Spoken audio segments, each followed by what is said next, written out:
안녕하십니까. 대한민국 GA 기준 보험몬스터 한다호입니다. 누구도 따라할 수 없는 1인 GA의 비밀 5가지 중에 마지막 시간 5번째, 경험이 전부다입니다. 앞서 4가지의 중복된 얘기도 많이 있을 것 같은데 경험이 전부입니다. 정말 적은 사업비로 이 사무실을, 지점을, 센터를, 그리고 법인을 유지하는 건 경험이 전부입니다.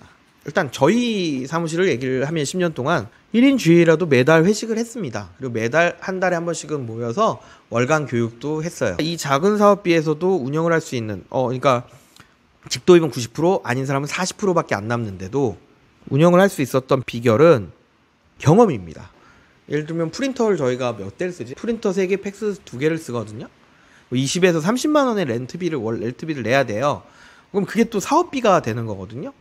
그리고 뭐 총무가 있으면 편하니까 총무를 사무실에 두게 돼요. 그러면 총무 월급 뭐 한 250 줘야 되죠? 그럼 또 그것도 사업비가 되는 거예요. 물론 관리자가 너무 좋은 분이셔가지고 자기는 이익을 볼 생각이 없고 손해봐도 상관없어, 그냥 사무실 사람들이 행복하기만 하면 돼라는 분이 있다면 그분 제외하고 실제적으로 모든 인간은 자기 급여를 받기 위해서 근무를 하거든요. 당연한 거죠. 저 또한 마찬가지고요. 저도 돈을 벌어야 돼요. 네. 저 사업비로 운영을 한다는 게 경험입니다. 이게 진짜 전부라고 생각을 하고요. 그렇기 때문에 계속 약속을 지키고, 안 그러면 이제 이런 경험이 없는 사람은 이제 투덜투덜 돼요. 나 남는 거 없어요. 너무 힘들어 죽겠어요. 저도 남았으면 좋겠어요. 아니, 이런 주의를 하면서 많이 남길 생각을 한다는 게 잘못된 겁니다.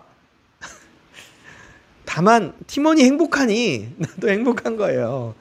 좀 그렇게 생각을 하시고, 다만 내가 좀 더 가져가고 싶으면 손에 잉크가, 오늘은 프린터를 안 고쳐서 손에 잉크가 묻더라도 간단한 수리는 내가 하는 거고, 그런 것들도 이제 너무 어렵다, 힘들다, 나 바쁘다, 그럼 사업비가 올릴 수밖에 없는데, 사업비를 올리면 또 힘들다 이렇게 되거든요.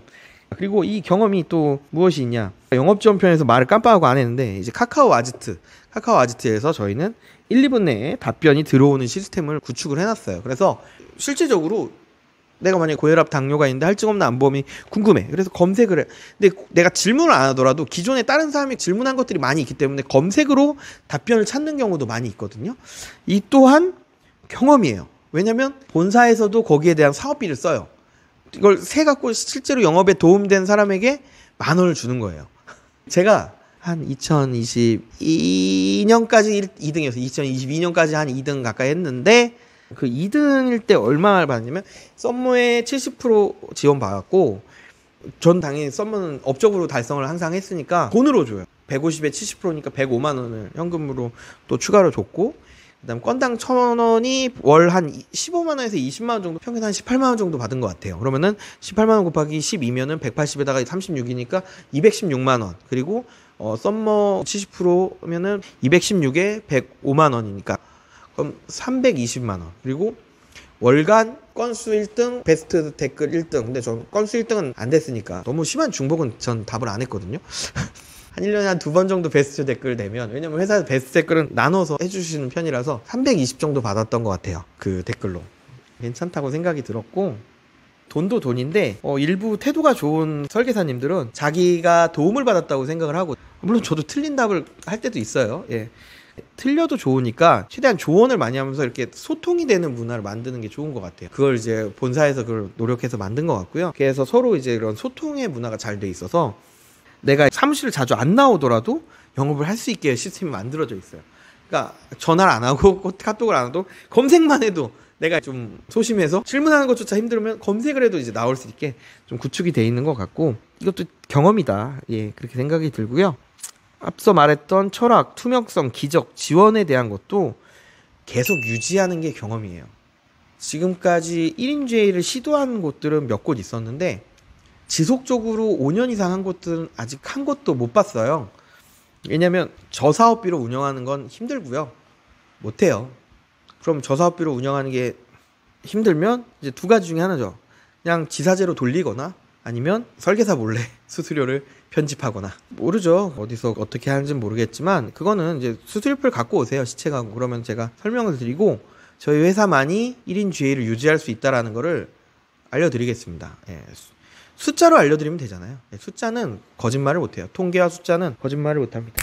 그래서 이제 이 경험이 전부다라는 편을 앞서 5가지 중에 1편이었던 철학하고 이제 좀 중복되는 건데, 철학과 이 경험은 누구도 따라할 수 없습니다.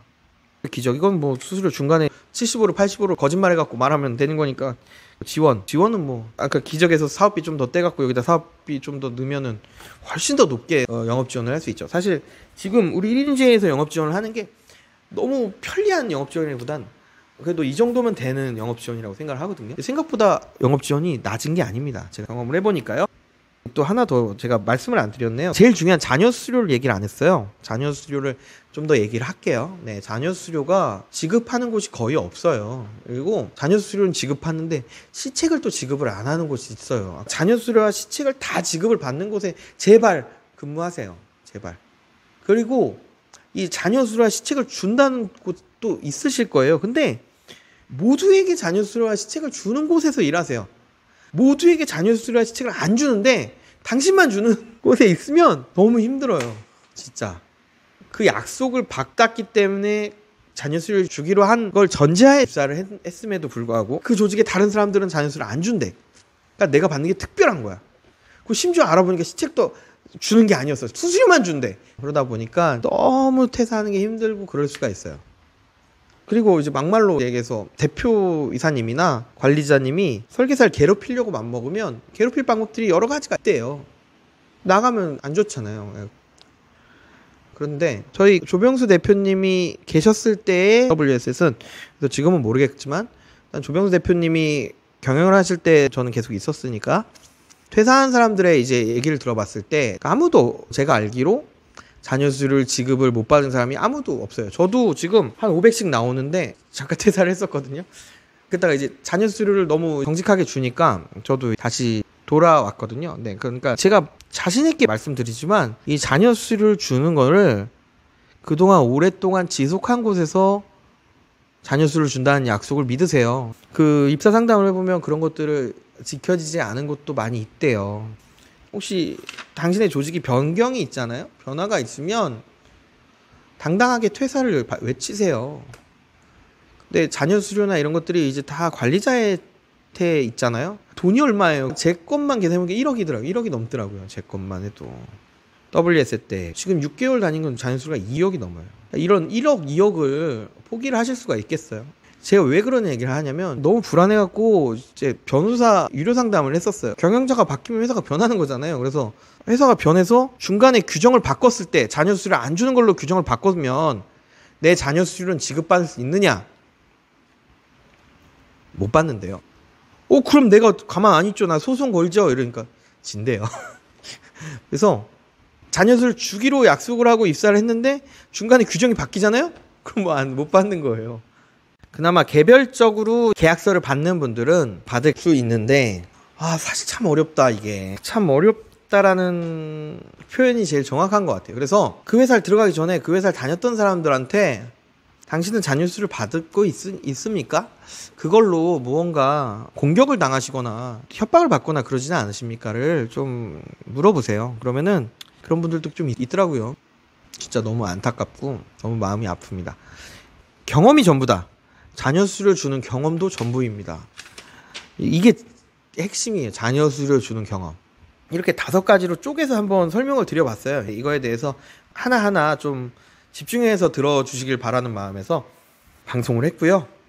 방송이 도움이 되셨다면 좋아요, 구독, 알림 설정뿐만 아니라 한번 찾아오십시오. 네. 그리고 저희한테 입사 상담도 좀 부탁드리겠습니다. 감사드립니다.